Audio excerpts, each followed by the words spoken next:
बिस्मिल्लाहिर्रहमानिर्रहीम।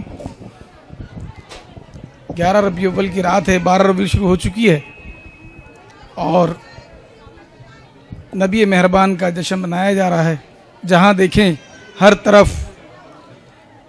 लेकिन इस साल जो हम जश्न मना रहे हैं नबी मेहरबान का, ये ख़ास तनाजुर में है और इसमें बड़ी तवज्जो की ज़रूरत है और सोचने की ज़रूरत है। बाहर जब निकलते हैं और अखबार पढ़ते हैं और वीडियो देखते हैं और व्हाट्सएप देखते हैं और फेसबुक देखते हैं, उस पर ये चीज़ें चल रही हैं कि कादियानियों को, जो नबी मेहरबान के मुनकिर हैं, हम तो उनको काफिर मानते हैं। वो ये कोशिश कर रहे हैं अपने आप को ज़िंदा करने की दोबारा, और हमारी गवर्नमेंट जिसने उनको अक़लियत करार दे दिया है। तो मेरे दोस्तों, आम लोग नहीं समझ पाते इस बात को कि वो अक़लियत क्या करार दे दिया है। हम तो उनको अक़लियत भी नहीं मानते हैं। अक़लियत मानने का मतलब ये होता है कि फिर वो जैसे ईसाई, हिंदू, दूसरे लोग होते हैं, वो उस हैसियत में आ जाते हैं। हमारे पास एक कानून बना हुआ है जो कि हमारे बुजुर्गों ने बड़ी बुरी कुर्बानियाँ दे के बनाया था कि कादियानी काफिर हैं, और उसका मतलब ये है उस कानून का कि वो अपनी इबादतगाह को मस्जिद नहीं कह सकते। वो अपनी इबादतगाह के ऊपर गुम्बद और मीनार नहीं बना सकते। बड़ी सोचने समझने की बात है, ये बड़ी तवज्जो की ज़रूरत है इस पर कि वो अपनी इबादतगाह के लिए उसको मस्जिद नहीं कह सकते, उस पर गुम्बद नहीं बना सकते, उस पर मीनार नहीं बना सकते।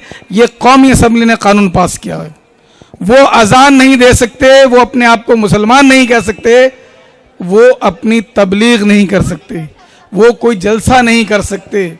अब हो ये रहा है कि तरीक़ा तय किया जा रहा है कि किस तरह उनको रेगुलाइज कर लें।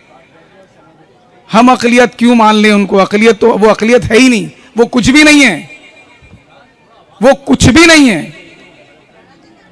तो सोचने की ज़रूरत है ना। जब हम कहते हैं ना ग़ुलामी रसूल में मौत भी कबूल है, क्या मतलब है इसका? कौन सी मौत की बात करते हैं और कौन सी गुलामी की बात करते हैं? अब जरूरत है इस वक्त जरूरत है चौकीदारी की, गुलामी करने की, कि जागो और इस बात पर सोचो कि क्या मतलब है इसका, ये गुफ्तगू क्यों होती है, कौन है कादियानी लोग, ये हमारे बीच में बैठे नहीं पता चलता। सर्च की जरूरत है, देखने की जरूरत है, हर इदारे में घुसे हुए हैं और ये काम लेने की जरूरत है। किसी वक्त भी कुछ हो जाएगा। दीनदार लोगों को दबाया जा रहा है मुसलसल। जब हम कहें गुलामी रसूल में मौत भी कबूल है, तो उससे पहले इताअत कबूल की बात कर लें। अब वो काम होंगे जो नबी मेहरबान कहते थे। गुलामी का मतलब तो ये होता है ना। तो बहुत थोड़ी सी बात है, मुख्तसर के लिए कहा है, बड़ी लंबी गुफ्तगू है। लेकिन गुलामी रसूल जब कहें तो सोचें कि मैं क्या कह रहा हूं। जिस तरह नबी मेहरबान ने 1450 साल पहले ऐलान नबूवत किया था ना, और सबको बुला के कहा था कि कलमा पढ़ लें, ला इलाहा इल्लल्लाह मोहम्मद रसूलुल्लाह, मैं दावत देता हूं ला इलाहा इल्लल्लाह। तो वो सारे लोग जिनको हम कहते हैं वो दौर जहालत था, वो जाहिल लोग थे सारे। वहां पर खाने काबा में 365 बुत रखे हुए थे। इसका मतलब ये था कि वहां पे 365 तरह के लोग, मजहब के लोग रहते थे। जब नबी मेहरबान ने ऐलान किया तो 365 के बाद 366 हो गए ना। टेंशन किस बात की थी? लेकिन वो अहले ज़बान थे, वो समझते थे कि ला इलाहा इल्लल्लाह का मतलब क्या है। काजी सज्जाद साहब के पास आए हुए हैं और माशाल्लाह जैसा कि हम ये ज़ियारत का नज़ारा देख रहे हैं, शायद मैंने फर्स्ट टाइम इसकी दीदार हुआ और माशाल्लाह मुझे बहुत प्यारा लगा और सबको प्यारा लगा। माशाल्लाह ज़ियारत मुह मुबारक हमने आकर यहाँ पर देखा और देखकर दिल बाग बाग हुआ। इंशाल्लाह अल्लाह ताला हम लोगों को और ज़ियारत करने की तौफीक अता फरमाए। सब भाइयों को अस्सलाम वालेकुम। फरेशन अंसारी फरेशन बहुत ही जवानों के लिए, बच्चों के लिए, तालीम के लिए काम कर रहे हैं।